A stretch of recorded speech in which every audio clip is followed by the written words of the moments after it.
At 28, Daniel was no stranger to long hours and hard work. He had faced more challenges in his life than most people could imagine: poverty, loss, and constant rejection, but he had never given up. Each meal he prepared was a step closer to proving that he could rise above his circumstances, that he could create a better life for himself and his family. Daniel's journey began in a run-down neighborhood where opportunities were scarce. With his father absent and his mother working multiple jobs, Daniel quickly took on responsibilities beyond his years.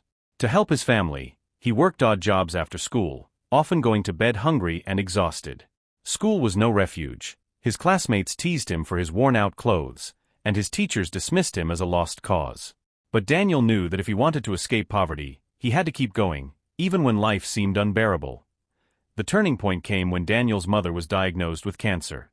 Forced to drop out of school at 16 to support his family, Daniel took on whatever work he could find: washing dishes, bussing tables, and eventually cooking in local diners.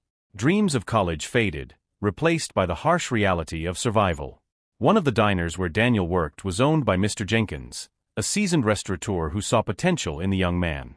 Unlike others, Mr. Jenkins recognized Daniel's dedication and natural talent in the kitchen.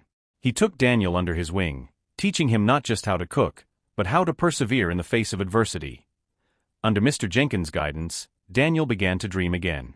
He imagined a future where he could open his own restaurant, serving food that brought people together. But he knew that achieving this dream would require more than just culinary skills. It would take determination, sacrifice, and a lot of hard work.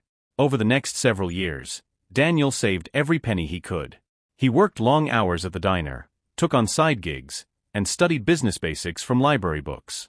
Slowly, his dream began to take shape. With a small loan and his savings, Daniel rented a modest space in a neglected part of town and opened his own restaurant. The early days were challenging. Business was slow, and there were times when Daniel doubted his decision. But he refused to give up. He remembered all the obstacles he had overcome and knew that he could beat the odds once again. His persistence paid off, and soon, word spread about the quality of his food and the passion behind it. The small restaurant that had once been empty was now full of life. As his restaurant grew in popularity, Daniel began to see the fruits of his labor. He hired staff, expanded his menu, and even started offering cooking classes to local youth who, like him, needed a second chance. He had gone from being a struggling teenager with little hope to a successful business owner who was giving back to his community. But Daniel never forgot where he came from. He continued to help others, offering free meals to those in need and donating to local charities. He knew that his journey wasn't just about his own success. It was about proving that, with hard work and determination, anyone could beat the odds. Daniel's story is a testament to the power of resilience. Despite the challenges life threw at him, he never gave up on his dream. His journey reminds us all that it's not about where you start, but how you finish. By refusing to let adversity define him, Daniel created a life of purpose and success, showing that with perseverance and a little help along the way, we can all beat the odds.